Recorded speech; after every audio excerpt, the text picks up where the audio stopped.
Hi everyone, welcome to Academy. Have you ever thought what really governing us? Is it our actions, thoughts, or society?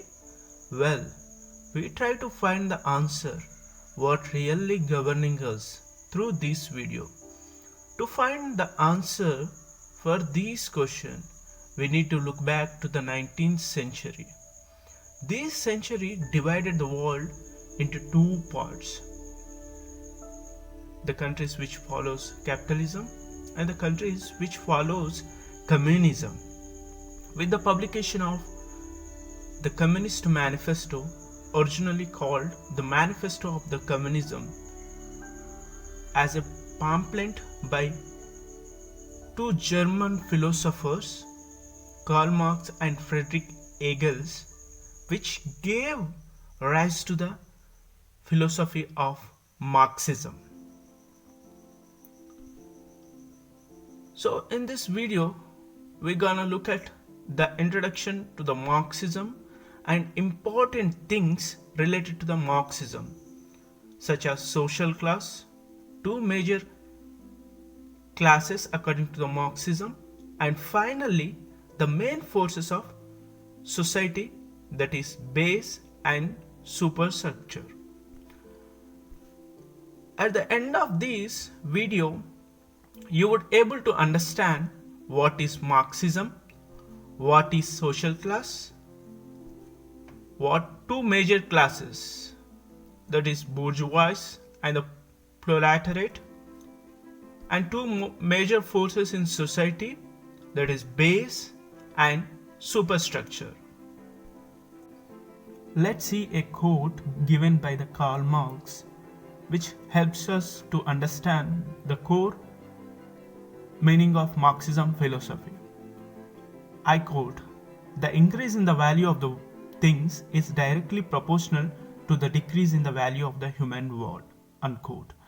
And this Karl Marx says, when there is an increase in the world of things, which is directly proportional to the decrease in the value of human world. Whenever there is an increase in the excess production of things, material things, which happened during the industrialization period, he thought that it will be directly going to affect or proportional to the decrease of value of the human world. Karl Marx and Friedrich Engels. Marxism came during industrialization period. Both Karl Marx and Friedrich Engels opposed this industrialization society. For them, industrialization is oppression of poor people who live in slums and face dangerous conditions. Both believed only way to abolish the oppression is by abolition of private property. They felt the abolition of private property ends the class conflict which was mentioned in the work of Karl Marx and Friedrich Engels in Communist Manifesto. The ideas which written in Communist Manifesto is known as Marxism. Marxism is an important part of sociology which deals with the scientific study of society and social behavior. Class is the important thing in the Marxism which goes along with the economic differences in the society that results in the formation of two classes who holds the means of production and who works in the production of goods. They felt the class is the cause of oppression and domination of one class over the other class in the world. Focuses on social class. Social class is a group of people who are categorized based on their role in society, that is their economic, economy and their relationship with the production of goods. Class is the important entity according to the Marxist view. It is the factor that decides the position of the people, whether they can be situated in the superstructure or the base. Two major classes. The first one is bourgeois.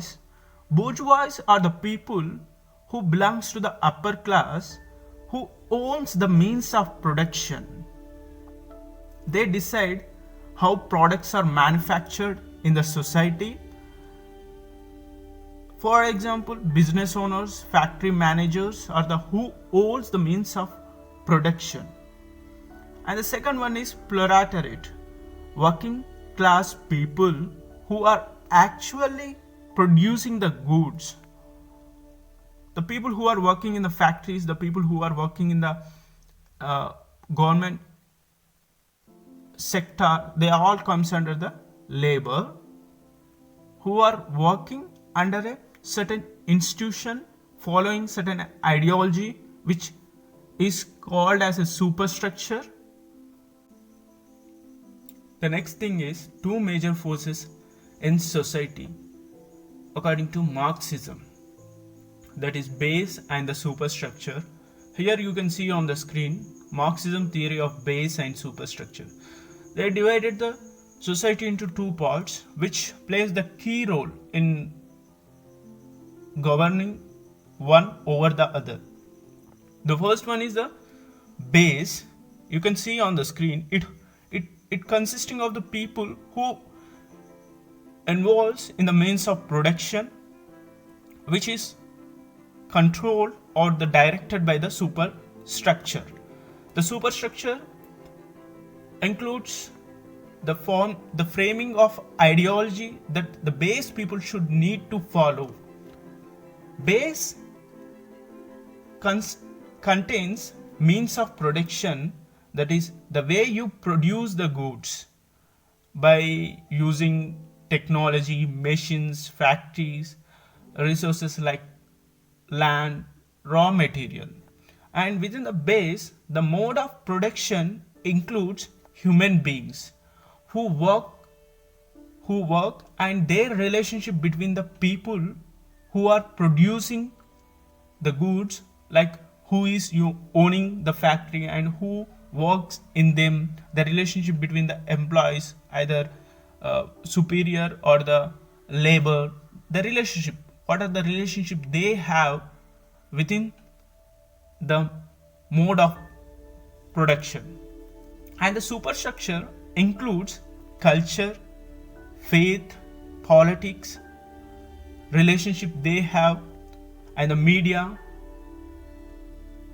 Superstructure frames the ideology.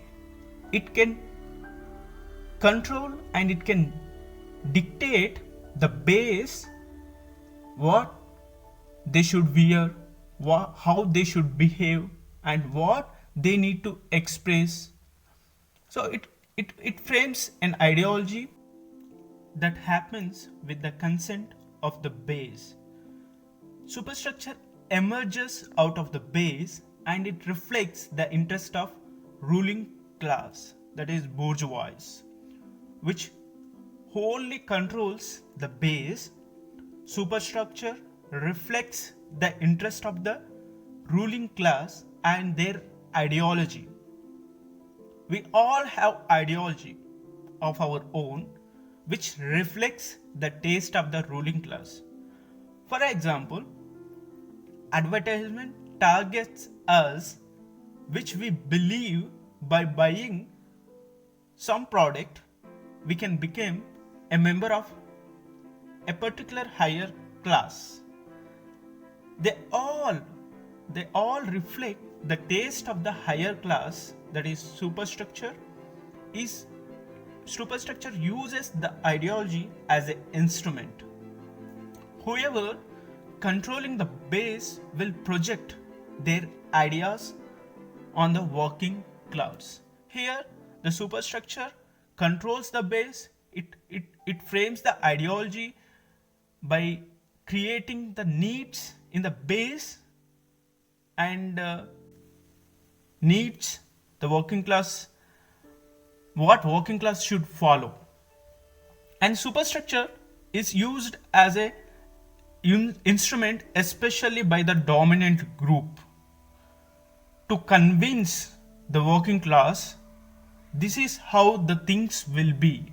They make the working class people to accept the things as if they are natural, as if it is a part of development, but which have the dominant traits when we look in deep. So let me comes to the question, what really governs us? What really governs us is ideology. Whether the ideology in the religion, whether the ideology that was created by the capitalist, the profit and loss calculations, whether the ideology that we learn in education will governs our behavior. Both have the positive and the negative. It depends upon the person who receives ideology and who inculcates that ideology, and who have the abilities to use in a positive or a negative way. But ideology is a powerful thing which is again related to the culture. Ideology forms through the different means, by religion, by codes, by even the courts have the ideology. They have the ideology that they need to maintain the law and order in the society. So everything will have the set of ideology which they make the people to follow to maintain the law and order. When it comes to the courts or when it comes to the politicians, they have their own ideology in ruling the country in certain ways. And when it comes to the capitalists, they have their own ideology how to improve their business by new innovative techniques, etc. Understanding Marxism as a literary theory helps to interpret the text as Marxists believe that class and economy is the cause of misery in the world, which you find in the most of the literary text. Knowledge of Marxism, besides, helps to understand the cultural studies, as it deals with different cultures, societies, and their social behavior, which you can find in the writings of cultural study theorists like John Stuart Hall and Raymond William. Let me conclude this module with a quote given by the Karl Marx. There must be something rotten in the very core of social system which increases its wealth without diminishing its misery. We can observe wealth is increasing, but the misery in the world is not diminishing, which have a vast effects on the human beings. If you like my video, please do subscribe, like and comment. Thank you.